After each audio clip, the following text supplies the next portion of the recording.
were more ancient to Jesus than Jesus is to us.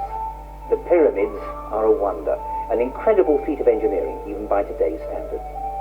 They were built 4,500 years ago, and yet we still don't know for sure how they did it. It is one of the enduring mysteries that has baffled scientists for centuries. I've come to the Department of Engineering at Cambridge University to find out more about how they might have built that pyramid. The facts are that it was the world's first ever skyscraper. It's the height of a 50-story building. It's built of enough limestone blocks to build a wall around France. Not that I'm suggesting anybody wants to.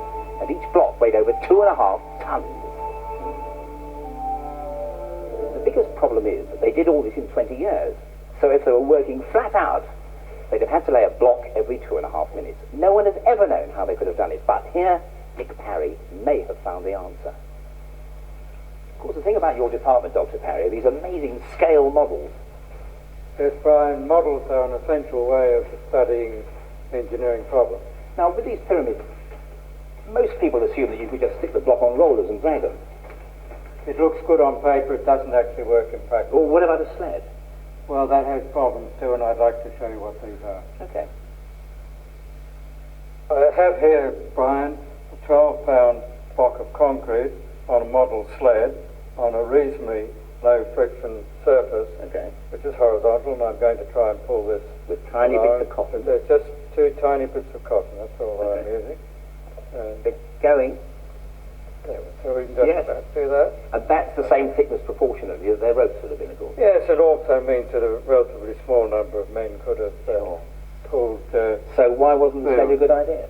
Well, of course, in order to raise the stones up the pyramid, they had to be taken up ramps. Oh, of course, yes. And the ramps would have been quite steep if you're going to have a practical ramp system. So here we've built ourselves a ramp. 1 in 4. Oh, 1 in 4, which would be a suitable slope for the ramp system.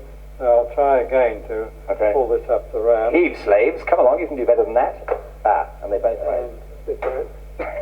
Yes, well that rather proves the point, doesn't it? Well, I think it does, yes. I believe these provided the solution to the problem, which date from a later period than the pyramid, but thought to have been used in the construction of the pyramids in some way.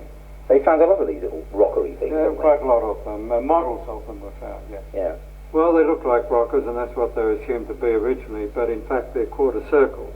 And if you put 4 of these around a block, you can create a circle and roll the block. Oh, right. Have you got a model for that? Of course. We can show you that. That's brilliant. Right, now we'll put this on here. And we're going Oh, look at that. That's wonderful. And it could be done at speed as well, of course. Oh, very quickly, yes. Ah, but would it work in real life, I hear you ask? This block is the same size as those used in the pyramids. The Japanese engineers built a 1 in 4 ramp, like the ones we believe they used in ancient Egypt. A gentle pull, and up she goes. 2.5 tons, rolled uphill with amazing ease. We can't prove that this was how they did it until someone discovers a wall painting or an ancient papyrus which confirms it.